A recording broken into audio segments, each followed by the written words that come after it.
আসসালামু আলাইকুম ভিউয়ার্স, কেমন আছেন সবাই? আশা করি সকলে ভালো আছেন। আমি মোহাম্মদ হুসাইন আহমেদ আছি এমএকে টেক বিডি চ্যানেলের পক্ষ থেকে। আজকে আমি দেখাবো কিভাবে একটি ফেসবুক পেজ ডিলিট করা যায়। তো চলুন শুরু করা যাক।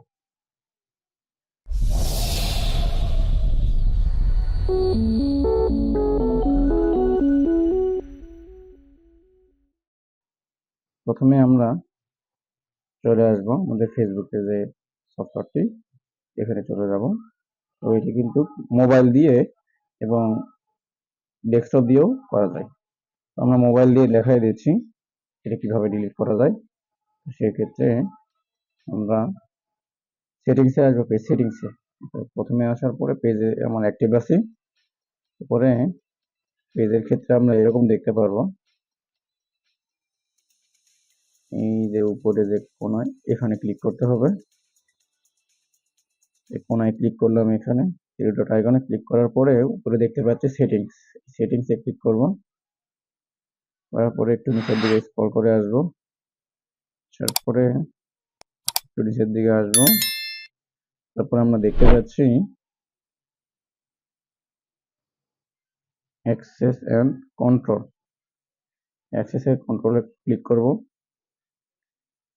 ক্লিক করার পরে এরকম একটা ইন্টারফেস আসবে, এখানে ক্লিক করলাম। করার পর দেখতে পাচ্ছি ডিএক্টিভ পেজ এবং ডিলিট পেজ।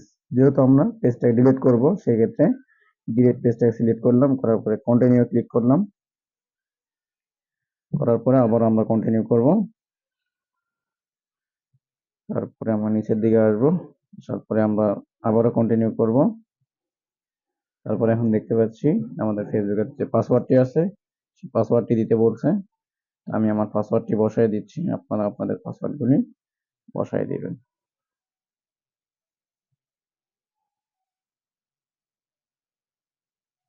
আমি আমার পাসওয়ার্ডটি বসাই দিলাম, দেওয়ার পরে আবারও কন্টিনিউ ক্লিক করলাম। তারপরে আবারও এরকম একটা ইন্টারফেস আসবে, এখানেও কন্টিনিউ ক্লিক করব।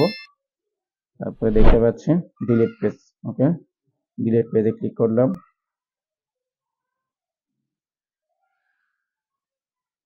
তারপরে দেখতে পাচ্ছি আমাদের পেজটি ডিলিট হয়ে গেছে।